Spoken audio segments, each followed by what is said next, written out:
Hello বন্ধুরা, good morning. দেখো বন্ধুরা, কতগুলো আজকে না ভাবছি হলো কাঁচকলার কোপ্তা বানাবো, তাই তোমাদের সাথে সেটাই শেয়ার করব। এই কলাগুলো না একজনের বাড়ি থেকে আমাদের দিয়ে গেছিলো, অনেকগুলোই ছিল, তাই ভাবলাম যে থাক একসঙ্গেই রান্না করে ফেলি। তাই কাঁচকলা আর আলু একসঙ্গে সেদ্ধ বসিয়ে দেবো। যাই হোক বন্ধুরা, তোমরা সকলে কেমন আছো? আশা করি সকলেই ভালো আছো। আর এই দেখো, আমি কাঁচকলা দিয়ে এর আগে অনেক দিন আগে করেছিলাম, আর এই আজকে করছি। এটা নিয়েও বেশি দিন করিনি, দুদিনই করছি। আর ভালো লাগে বেশ। এটা হলো নিরামিষভাবেও খাওয়া যায় আর আমিষভাবেই খাওয়া যায়। আমি আজকে একটু নিরামিষ, একটু পেঁয়াজ দেবো, যদিও আজকে শনিবার সোমবার নয়। আর একটু তার জন্যই ভাবছি যে আজকে একটু আমিষভাবেই করি। আর এটা বেশিরভাগই নিরামিষভাবেই করে, নিরামিষের দিন যারা খায় যারা তারাই বেশি ভালো খায়। আর এদিকে দেখো, আর এই যে সেদ্ধ করে ছাড়িয়ে নিচ্ছি। আর এই খোসাগুলোকে না কালকে ভাবছি বেটে নেব। আর খোসাগুলো তো বাটা অনেকেই খাওয়ার, আমরাও খাই কাঁচকলা দিয়ে, কাঁচকলার চোখলাগুলো বাটা। আর এদিকে দেখো, আমি এই আলু দিয়ে আর কাঁচকলাগুলো ভালো বেসন দিয়ে নুন, হলুদ, জিরের গুঁড়ো, লঙ্কার গুঁড়ো দিয়ে এবার মাখিয়ে নিচ্ছি। মাখিয়ে এবার যেমন বড়া ভাজে তেমনই বড়া করে নেব। আর একটু সামান্য পরিমাণে কিন্তু বেসন অবশ্যই দেয়, না হলে ঠিক বড়ার মতো হয় না। এবার দেখো, আমি হাতে তেল মেখে তারপরে চপের আকার করে নিচ্ছি। আর এটা বেশ কি বলো তো, নিরামিষের দিনে একটা বেশ ভালো খাবার, পুরো মনে হবে যে কিছু একটা আমিষ টাইপেরই খাবার খাচ্ছি।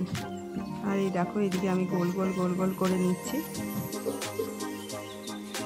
এই দেখো, বেশ ভালোই লাগছে দেখতে। এবার আমি এগুলোকে না ভেজে নেব, অল্প অল্প করে এবার ভেজে নিচ্ছি। আর বেশিও না দেওয়া যায় না একবারে কড়াইতে, অল্প অল্প করে। আর এই কড়াইটা দেখছো, এটার মধ্যে শুধু আমি ভাজা পোড়াগুলোই করি। আর অন্যদিকে আমি এই আলুটা ভাজা ভাজা করে দেবো, কেননা একসঙ্গে যদি আমি করতে যাই না আমার অনেকটাই রাত হবে। আর কালকে রাতেই এটা রান্না করেছিলাম, আর দিনের বেলা না তেমন একটা রান্না হয়নি কালকে, তাই কালকে রাতেই করেছিলাম।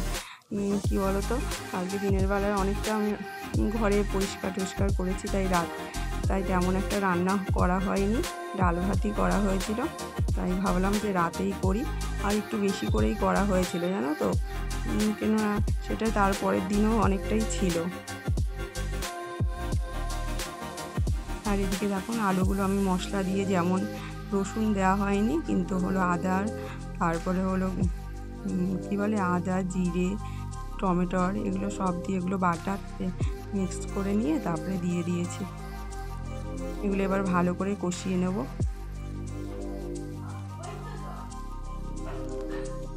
আর এদিকে সামান্য পরিমাণ কাশ্মীরি লঙ্কার গুঁড়ো দিয়ে দিলাম।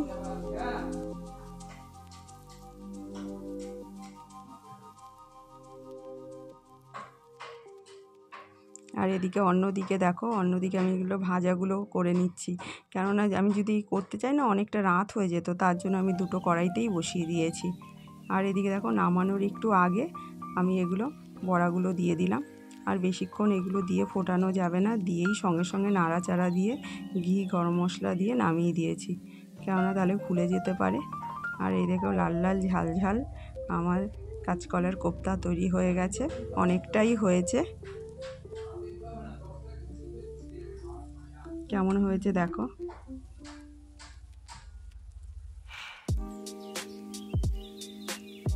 যদি আমার ভিডিওটা ভালো লাগে প্লিজ একটা লাইক, কমেন্ট, শেয়ার করে দিও।